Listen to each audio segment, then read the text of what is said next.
প্রিয় ভিউয়ার্স, চলেন আমরা দেখব কিভাবে আমরা আমাদের সার্চ করা প্রত্যেকটা বিষয়ে আমরা হিস্টোরি ক্লিয়ার করতে পারি বা ডিলিট করে দিতে পারি। দেখেন আমরা সাধারণত জানি যে ক্রোম থেকে আমরা যদি এখানে হিস্টোরি ডিলিট করে দিই তাহলে আমাদের সব হিস্টোরি কি হয়ে যাবে? ডিলিট হয়ে যাবে। এই হিস্টোরিতে ক্লিক করলে আমরা যদি এখান থেকে ডিলিট করার চেষ্টা করি তাহলে ডিলিট ব্রাউজিং ডাটা এখান থেকে যদি ক্লিক করি তাহলে কিন্তু আমরা লাস্ট আওয়ার সিলেক্ট করি এখান থেকে অল টাইম সিলেক্ট করে দিলে আমাদের সব ডাটা কিন্তু ডিলিট হয়ে যাবে। কিন্তু আপনি কি জানেন এটা শুধু আমাদের যে আমরা গুগলে যে সার্চটা করেছি সেই ডাটাগুলো আমাদের ডিলিট হবে। কিন্তু গুগলে সার্চের বাইরে আমাদের আরও বিভিন্ন ধরনের সার্চ আছে। যেমন হতে পারে আপনার ইউটিউব সার্চ, ইউটিউবে কি ভিডিও সার্চ দিচ্ছেন, তারপরে প্লে স্টোরে আছে সার্চ, এরপর হচ্ছে যে ইমেজ সার্চ, এবার নতুন করে এআই এর একটা সার্চ অপশন চলে আসছে। আপনি কোনো কিছু সার্চ করলে এআই দিয়ে এআই মোডে সেটা ফলাফল দেখাবে।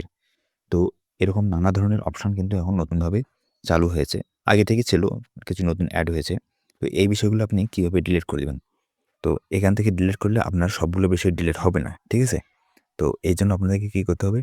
এই সবকিছু ডিলিট করার জন্য আমাদেরকে চলে যেতে হবে প্লে স্টোর অথবা আপনার যেখানে আ লগইন করা আছে আপনার সেখান থেকে এখানে ম্যানেজ গুগল ম্যানেজ অ্যাকাউন্ট এখান থেকে আপনার যাইতে হবে ডিলিট অ্যান্ড প্রাইভেসি এখান থেকে আপনার যাইতে হবে এর নিচে দেখেন ভিউ মাই অ্যাক্টিভিটি এখান থেকে আপনাকে আপনার কাঙ্ক্ষিত জায়গায় পৌঁছতে হবে। দেখেন এখানে আমাদের সব ধরনের ডাটা দেখেন ডিলিট এই যে ডিলিটে যদি চাপ দেন এখান থেকে আমরা অল টাইম আপনি এতে ৩ ধরনের অপশন আছে দেখেন আপনি লাস্ট মানে গত ঘন্টায় কি সার্চ করছেন সেটা ডিলিট করতে পারেন। গত দিনে কি সার্চ করতে পারেন সেটা ডিলিট করতে পারেন এখান থেকে। আর অল টাইম আপনি যদি আপনার একবার শুরু থেকে শেষ অবধি সব আ ডিলিট করতে চান তাহলে এখানে অল টাইম আর এখান থেকে আপনি রেঞ্জ আপনি কত তারিখ থেকে কত তারিখে ডাটা ডিলিট করতে চাচ্ছেন সেটা আপনি সিলেক্ট করে দিতে পারেন।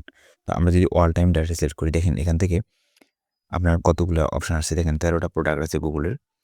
এআই মোড, অ্যাডস আমরা যে ক্রোম ইমেজ জানি এখানে discover, Google analytics, Google lens, play store আমরা চিনি। তারপর ইমেজ সার্চ, ইমেজ দিয়ে যদি কোনো কিছু সার্চ করেন, তারপর গুগল ম্যাপসে যদি কোনো কিছু সার্চ করেন, যে গুগলে যদি কোনো কিছু সার্চ করেন, তারপর হচ্ছে ভিডিও যদি কোনো কিছু সার্চ করেন, তারপরে হচ্ছে যে ইউটিউবে যে আমরা জানি ইউটিউব হচ্ছে একটা গুগলের প্রোডাক্ট।